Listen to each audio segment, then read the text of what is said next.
Hence, I'm setting up my phone pointed at my computer. We're going old school. So, welcome you guys. For those that I think I know pretty much everybody in here, but I'm Mr. Aaron Hollingshead. This is Jennifer Bird. She is 7th grade social studies. English teacher, language arts teacher. Yeah, I wouldn't do that to you. I'm sorry. She teaches the usable subject. No. Easton's not here, so I can. And so we'll be the coaches. We were the coaches for the boys team this season this year, and I'm really excited. So let's jump into what the year is going to look like, and so what I'm going to hit is dates for everything, what tryouts are going to look like, and then we'll cover some of the broader stuff with the athletic philosophy, what you'll need to have to begin to practice and to play, and then going into the season, what eligibility and transportation will look like. So start dates, and you don't need to write anything down. All this is on this sheet that shows at the top that the optional skill building is March 21st through 25th. That's basically the week after. Go ahead. That's basically the week after spring break. So as soon as we get from spring break, we're going to hit the ground running. This piece, the 21st through the 25th, is not mandatory, and it has nothing to do with tryouts. There's no, people who come to this won't get a extra edge as far as like being seen more for tryouts. Although obviously the skills building will lead towards that, and it'll be built around a lot of things that are in the rubric of what we will be looking for at tryouts, and just simply we're in a spot this year where we will have tryouts over 3 days, and then we will have 2 practices, and then we'll have our first game. And so it's going to be a very quick start to the season. And so obviously throughout tryouts especially, we're going to be constantly looking not just at who's going to make the team, but positions, and I'll get into that here in just a second. And so then from that point on, for the most part, it is Mondays and Wednesdays are games, and then if during the week, if it's not a game day, it's a practice day. So Monday through Friday, we're either playing or we're practicing, and so we go until 5:15, just pretty much as soon as school ends. The girls can leave the rooms. They can go get changed out. They come out and start warming up. And then we have practices until 5:15. Game days, games always start at 4, and 5:25 is about. The games go 35-minute halves, and then usually 10-minute halftime, so that puts you around 5:25 before the game's done. And we'll get into the transportation piece at the end. So with tryouts, you must attend 2 of the 3 days to be eligible for the team, and you can see that we go by this rubric, and we fill out a numbers for every single student, every athlete that's trying out. And first of all, please know this as I say this, and Coach Bird will completely agree. I hate the way I'm talking. I hate the way I'm talking about tryouts as if I wish every single person who is coming out was just on the team. I hate that we are telling 11 to 14-year-olds, no, you haven't made a team. I really do. And especially awkward when I have to see them the next day in class, And I mean, it just is. It's a horrible part of this. My worst days of the year every year are cut days, and I just absolutely hate it. But that's where we are, and so that's how I'll talk here as far as the rubric. So we score every person who's trying out on the rubric. And the things that it really comes down to in a lot of ways is sport knowledge and understanding. So somebody who's been playing the game for several years is going to have a better understanding of the game than somebody who's brand new. That being said, we're still several weeks away, and so if terms like offsides or a correct throw in, things like that are pretty fundamental games, what a corner kick is, things like that. If that's something I'm still figuring that out, you've got time. You've got time to really study some stuff before before the season starts and before tryouts start, communication skills is a huge piece. People who are able to talk when they're on the field, inherently this is a game where you hear your teammates much more than you see them. So being able to have teammates who talk, and not just talk on the field, but are encouraging and uplifting and pull each other up. We all know that makes for a much, much better team. And I'm one of those that I am, and Coach Bird will say the same thing. It is so much more about what makes a team than just a collection of talent, of people that come out and can do, we can't have 11 people who can dribble down the field really well and no defenders. It's about the team as a whole. And then obviously physical ability, 35-minute halves, professional soccer, those guys will run 10 miles in a game. And so you have to be able to have the endurance and obviously speed, power. But on that note, I always say this because this is the only sport, I'm coaching basketball right now too, and we have a 6th grade team, we have a 7th grade team, we have an 8th grade team. My oldest 6th graders playing nobody else but little 6th graders. Some of the 6th graders they play are not very little. But on the other hand, you guys all know, as parents, there's a huge difference just physically maturity-wise between a 6th grader and an 8th grader. And so if you look at physical ability, well, an 8th grader may very well have an advantage there. On the other hand, I would say if I have a 6th grader and an 8th grader that are at the same place, I'm probably going to take the 6th grader because I've got 3 years to grow with them where I've only got the 1 year with the 8th grader.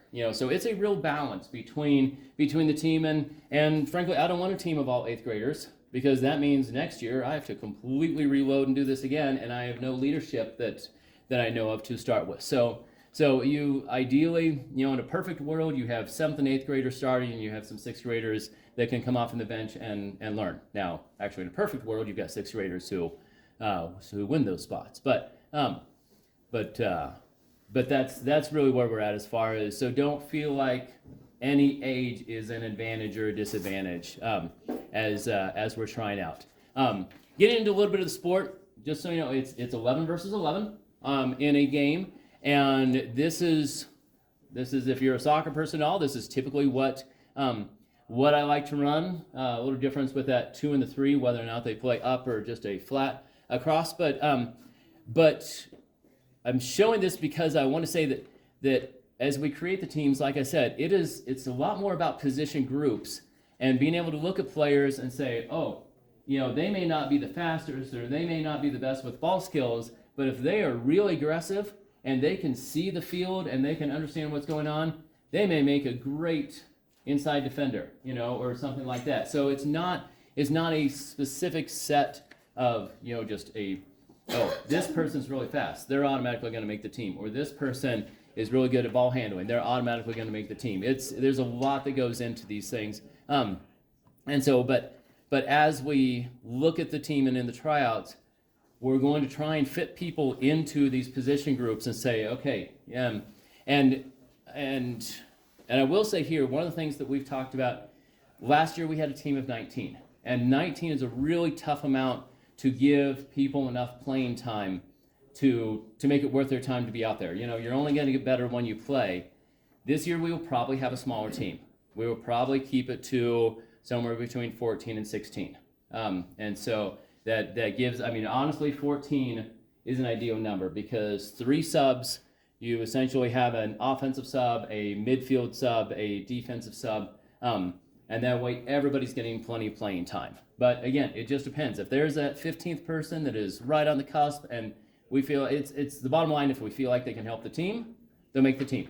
And that's not to say that everybody we cut is horrible at soccer and worthless. That just means to say that as we look at playing games, then this combination, we could easily add a 16th, 17th person. They may be, a good player, but if putting them on the field we feel like doesn't help the team, then we'd rather be the smaller group and give everybody more playing time. So that being said, playing time is not guaranteed. I have to say that just because you make the team doesn't mean you get X amount of minutes. That That being said, now Mr. G, I do like to make sure if you're on the team, I'm going to play you. I mean, I wouldn't have you on the team if you're not going to play. And so that's bottom line. Okay. Not saying anything bad about Mr. G. Mr. G is awesome. Okay. All right. Equipment and supplies. Know this, as far as tryouts, these things are really recommended, but they are not, they're not required. If you are going out, if you're newer to soccer, if it's something you're not sure about, and you don't want to invest all that money into these things, it's not like Coach Bird and I are going to see somebody who's got shoes on and not recognize their potential where we would if they had cleats. You know, I mean, that's the bottom line. Now, if you make the team, you'll have to have those for the games. We have, I meant to bring them out. We got brand new jerseys this year. They're shiny and cool and unicorn font for the numbers. They do. They're pretty awesome. They're pretty colorful, and I like them a lot. I've learned as a coach, the boys needed new jerseys, and Mr. Bissell and I sat down and we figured out the boys. I'm not going to tell girls what to wear. Any point in my life, I've got a 21-year-old daughter. I've learned that, and so I took the 2B 8th graders, and we had a little Zoom call or a little Google Meet, and they helped design the jerseys. So if anybody doesn't like them, it's their fault. Okay, and so that's what I was saying. Shorts and tops are provided with uniform, and this is soccer. We still do Gatorades and oranges, all right? And so we do a little sign-up genius and ask who can bring them. Usually, if you're on the team, then one game you'll be able to sign up and bring some Gatorades and oranges for the halftime, and there's nothing like team bonding over Gatorades and oranges. All right, so here's the stuff I have to say and go through. The athletic philosophy at New Vision Charter School is that we believe that extracurricular activities play a vital role in the personal lives of students, the school, and the community. The programs that we offer here at NVCS are an important part of the education program. Participation in a sound athletic and activity programs contribute to good sportsmanship, character, physical development, coordination, and a wholesome interest in sports clubs. Now, I say that like I'm just reading off the screen because I am, but I do absolutely agree with every bit of that. So requirements to try out. If you have played another sport this year, you're probably fine. The only exception to that may be if you had gotten your physical like mid-year last year. So the only thing that is really, really big is that sports physical has to be within the last calendar year. So I have all that. I can look it up. Miss Cheryl in the front office can look it up. No. She's got all that. I can definitely make sure for Michaela and anybody else that I had playing for me last year. That's the only thing. I cannot let students on the field to practice in any way if I don't have a physical within the last year. That's the law. And the rest of the stuff's pretty basic. All comes with a packet, and I should have grabbed some packets to have some extra ones. But they're either on the website or we have them up at the front office. If you need one, I can make sure it comes home with your kid tomorrow. $75 per student for athletics fees, and we have a lovely accountant in the front office who makes sure that everyone materials fees are paid as well. And I don't like to get on her bad side, so I will. I'll make sure that happens. All right, and then eligibility. Basically, every Friday, eligibility gets pulled if you have more than 2 Ds, or if you have 2 Ds or an F. Then that next week you are not eligible to play, and so that's part of what we look for. If we've got a great player, but I look at their report card over the last couple months, they've had a bunch of Ds or Fs, they're not going to make the team. I know some students. Usually this is boys. It's hilarious. You should say like there's so many of the boys that it's like F F F D D D D. Sports season, okay, C, and then it drops back down as soon as the sports season is done. Usually girls, it's not as big of an issue, but we do, we look at that. That's why half the parents like to keep their boys in sports, just because that's the only way they'll pass classes. It's funny. Okay, and then transportation, we do take the Nighthawk Express to our away games, our bus that's out there. It seats 14, so if we end up with a team that's more than 14, somebody, and usually that's not an issue. A parent's like, yeah, I'll drive, and I can take an extra student or two with me in my car, and I'll coordinate that. That's not an issue. And I would and for a lot of parents, if you are trying to make your child's game, let's see, I'll use Jill over here as an example. So say Izzy's on the team. She's got a younger sister who's in 4th grade. A lot of times what parents will do is they're 4 o'clock games. So if it's out in, Greeley or Fort Lupton, you're not going to make the game, especially with Driveline, just coming through. And so you're welcome to come pull the sibling out, and get out of here before school is over. A lot of times parents will do that. Well, any questions from anybody here?